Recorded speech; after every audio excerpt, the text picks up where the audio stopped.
Olá, aqui é Alfredo Patrício e esse é o seu canal de Real Estate em português no Canadá. Se você quer comprar ou vender imóvel e pensa em confiar a um profissional com mais de 30 anos de experiência no setor financeiro, de tecnologia e comercial, sendo que desses quase metade experiência em Real Estate em Ottawa, entre em contato comigo. Os dados estão no final desse vídeo. Estou gravando esse vídeo na primeira semana de maio de 2020, em meio a uma grande pandemia que está afetando muitas pessoas, tanto na parte psicológica, na parte de saúde e também financeira. Eu gostaria de, através dele, mostrar para vocês como que está reagindo esse mercado de real estate, como que ele está funcionando. E desejar a vocês todos muita saúde e se cuidem, tá? O mercado de real estate, ele depende de várias pernas, entre elas a parte financeira, os profissionais que estão envolvidos em todo o setor de real estate, além do mercado, do comportamento do mercado em si. A ideia desse vídeo é mostrar para vocês como que estão esses três setores e dar uma maior base para vocês para decidir se é hora de comprar, de vender, de fazer planejamentos ou o que quer que seja. Acompanhe o vídeo. Abraço.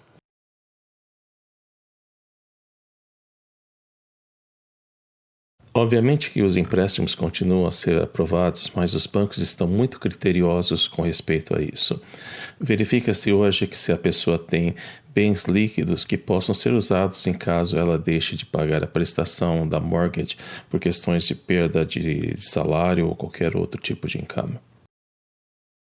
As taxas de juros têm variado bastante nos últimos meses, tanto por falta de liquidez como por uma maior percepção de risco. Se você pensa em comprar um imóvel, consiga uma pré-aprovação assim que possível. Verifique também a opção de taxas de juros variáveis, que apesar de terem tido um desconto reduzido, ainda são bastante atraentes. Apenas lembrando que, com relação ao stress test, o valor de referência continua o mesmo, de 5,04%. Isso não mudou até agora.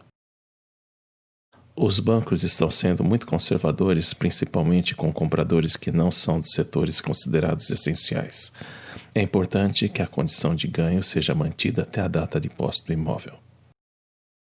De forma a minimizar riscos, tem sido comum que bancos e lenders exijam uma relação maior em termos de equity do que os 20% a 80% que normalmente é feito pelo mercado para casas de investimento e casas que estejam sendo feito refinanciamento.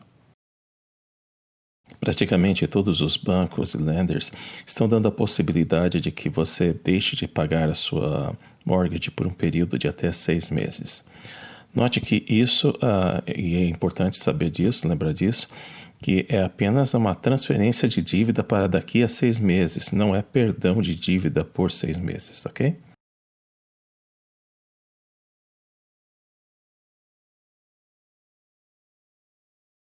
Desde que começou essa epidemia, muita gente tem me perguntado como é que vai se portar o mercado, se os preços vão cair, o que vai acontecer. Infelizmente, eu não tenho uma bola de cristal, eu sou um reles engenheiro e, como engenheiro, eu gosto de analisar dados e, eventualmente, conseguir prever alguma coisa em curto prazo. É muito difícil fazer qualquer análise para longo prazo numa situação como essa. Os gráficos a seguir são gráficos de dados reais e, através deles, podemos ter uma ideia de como vai ser o comportamento do mercado em curto prazo. Em longo prazo é muito difícil de fazer qualquer análise.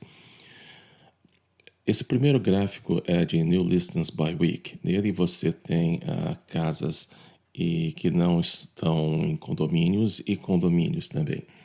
A cor azul representa 2019, a cor laranja representa 2020.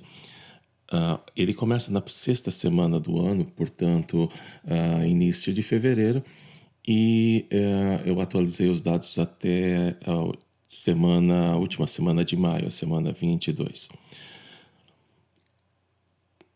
Como vocês podem ver, o mercado este ano estava se comportando de uma forma muito semelhante à do ano passado, em que havia um número reduzido de casas no mercado Depois, quando foi decretado o estado de emergência, aí houve uma mudança bastante razoável no número de propriedades à venda colocadas no mercado.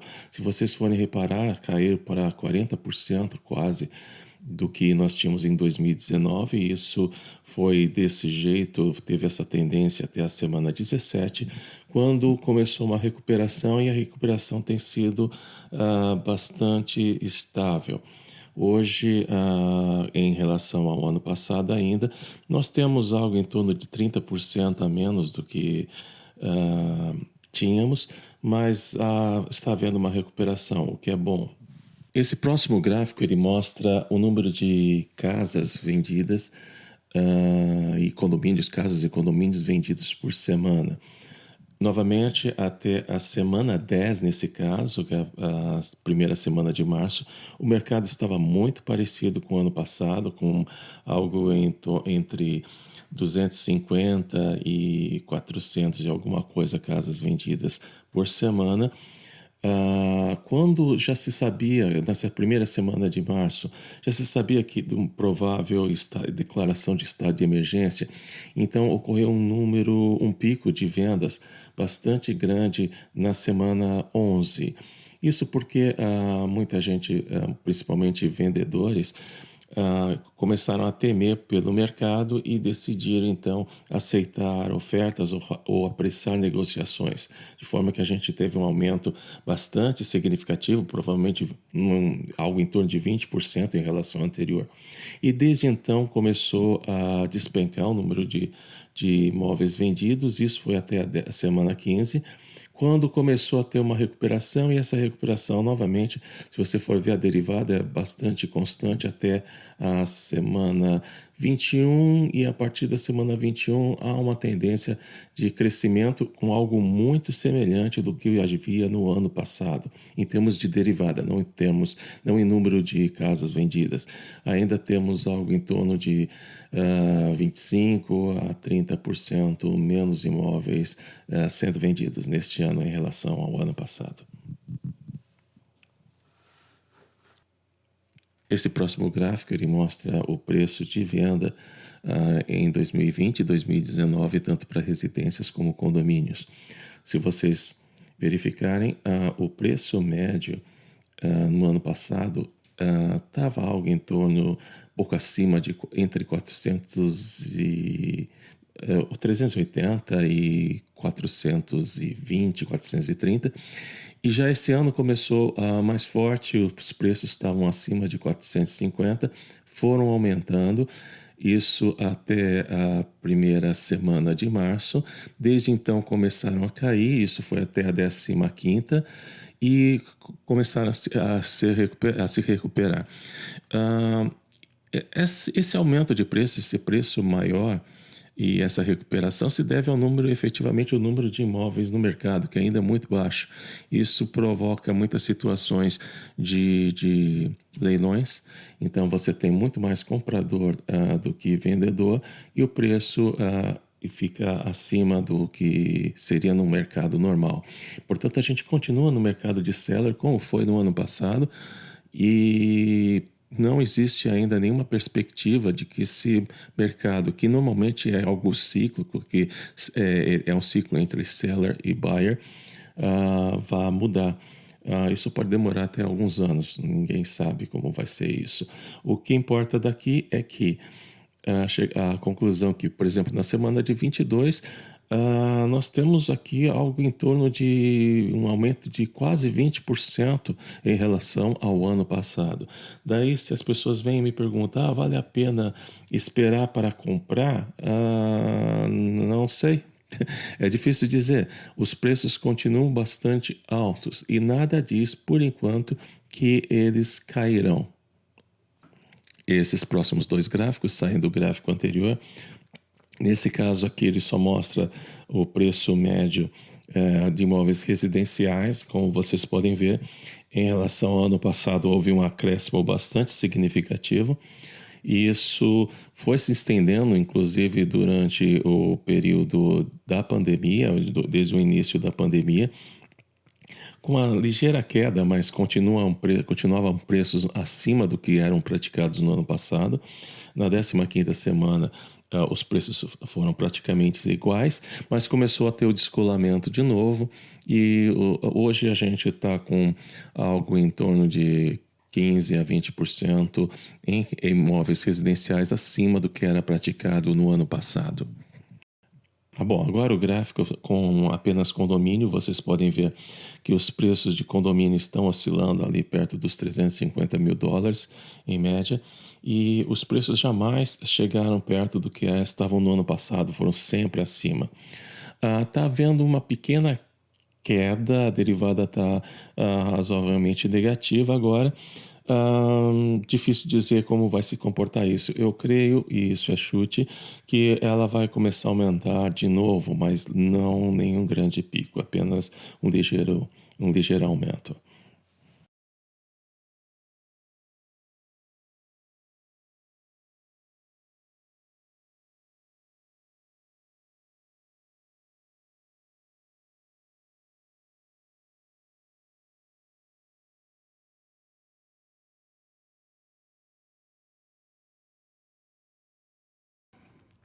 Antes de encerrar esse vídeo, eu gostaria de fazer comentários a respeito de alguns assuntos que têm trazido vários, eu tenho recebido inúmeros ligações e mensagens de clientes perguntando sobre o que tem surgido na imprensa ultimamente, principalmente nessa última semana, com respeito aos anúncios da CMHC e de alguns bancos com respeito ao mercado. Bom, para quem não sabe, a Canada Mortgage and House Corporation, que é mais conhecida como CMHC, é uma das três empresas aqui no Canadá, ou das três maiores empresas aqui do Canadá, que fazem seguros de mortgage. Elas fazem seguro que você normalmente paga se você está dando um depósito abaixo de 20%, e esse seguro protege o banco ou o lender que vai te emprestar o dinheiro. Sendo mais específico quanto ao anúncio da CMHC com respeito às novas regras para que ela aprove o seu seguro, e notem que esse anúncio não é confirmado, quer dizer, não quer dizer que as outras empresas que também fazem esse tipo de seguro, principalmente Genworth e a Canada Guarantee, não quer dizer que elas vão seguir as mesmas regras, mas basicamente essas novas regras têm impacto sobre três, digamos, diferentes critérios usados por eles. O primeiro é o TDS, e o segundo é o GDS, e o terceiro é quanto respeita ao credit score. TDS quer dizer Total Debt Service, e é um conceito em que é basicamente a soma de todos os débitos que uma pessoa tem dividida pela soma de todos os seus créditos. Esse número estava sendo usado antes pela empresa, era um nível de 44% e agora eles passaram para 42%.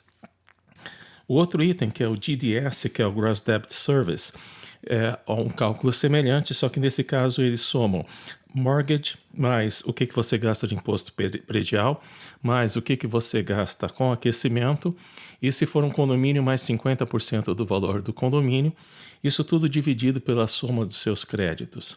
E esse valor eles usaram como um índice, eles estão modificando esse índice de 39% para 35%.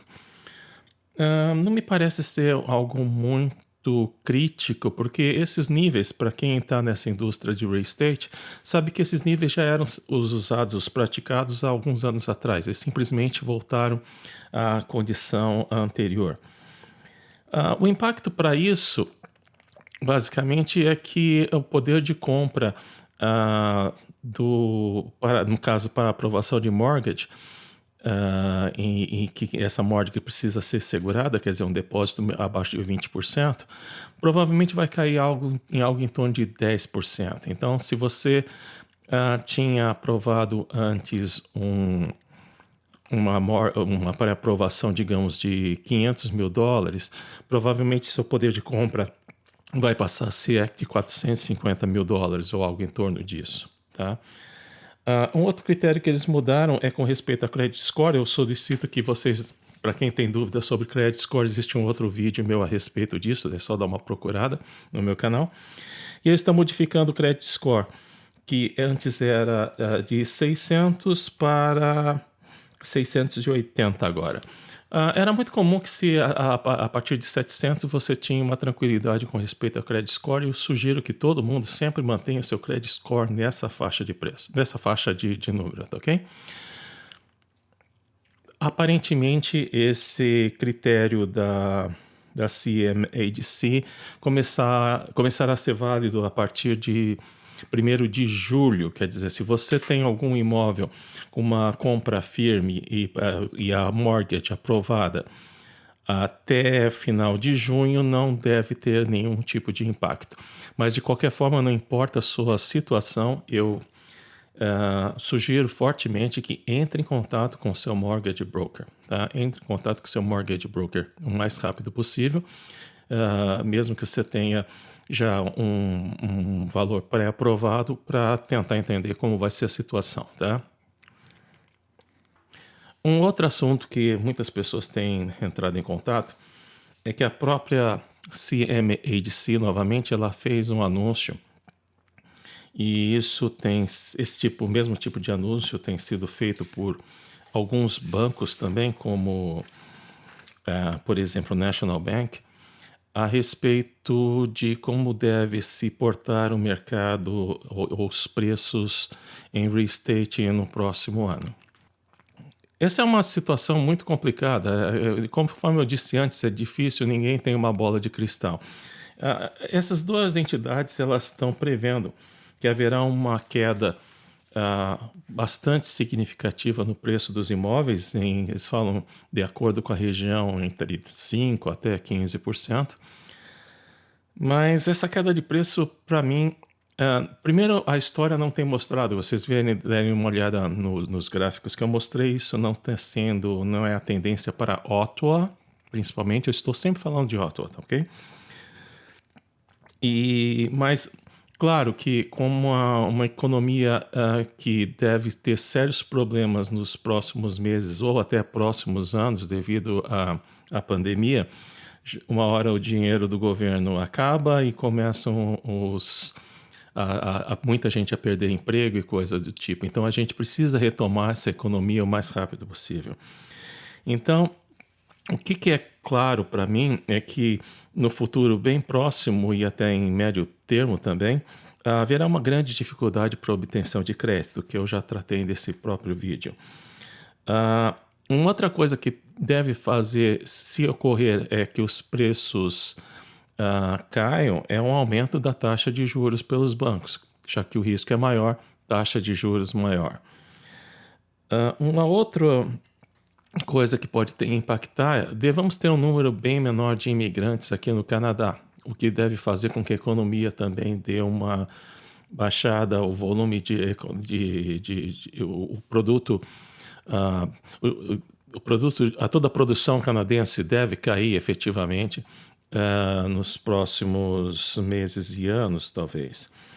E também uma grande oferta, um acúmulo de ofertas de casas para vender e um número de compradores menor, quer dizer, a relação de oferta e procura, se ela modificar muito do que a gente tem hoje, isso poderá fazer com que o mercado se transforme de seller para buyer.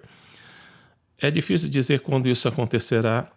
É possível que aconteça, mas realmente nada está indicando para mim tão fortemente. Isso, claro, depende de cada região. Tantos desses bancos, os bancos como a CMHC, eles mostram os números como o Canadá como um total. Mas a gente sabe que as realidades de uma cidade como Toronto, em que consistentemente os preços têm aumentado entre 15% e 20% ao ano. Ou Vancouver, que, por exemplo, em janeiro desse ano, com relação ao ano passado, teve um aumento acima de 40%. essas têm muita gordura para queimar. Então, diminuir os preços em 10%, 15% nesses locais não é nada surpreendente para mim. Calgary, por exemplo, que depende muito do petróleo, eu acho que é uma região que deve ter uma queda de preços, já que deve ter muito desemprego, vai ter muito desemprego por lá, principalmente com o preço do barril de petróleo muito baixo e não necessariamente justificar o processo de extração de petróleo aqui do Canadá. Ottawa, eu acredito ser um caso bem à parte. Você tem muito funcionalismo público e você tem muitas empresas de tecnologia. Talvez o impacto em cima de empregos não seja tão alto, tão forte. E eu não estou vendo tanta queda de preço, ainda mais porque muita gente desses outros mercados, tipo Vancouver e Toronto, tem vindo para cá para comprar imóveis. Então, eles dão um certo fôlego, um certo combustível para o mercado de Ottawa. Inclusive, por exemplo, Toronto, com as restrições que você tem para a compra de imóveis por estrangeiros, que é o imposto, além de todos os impostos que você paga, de 15%, isso afasta compradores estrangeiros para o mercado de Toronto e atrai bastante para o mercado de Ottawa e, eventualmente, até Montreal. Bom, é isso que eu tinha a comentar. Eu espero, desculpe pelo longo vídeo, mas eu acho que era importante. E assine o canal, deem seu feedback. Se vocês tiverem perguntas, façam perguntas, eu tentarei responder a todas. E caso, novamente, se você pretende comprar ou vender um imóvel na região de Ottawa, não deixe de entrar em contato comigo. Meus dados estão a seguir. Um abraço a todos e se cuidem.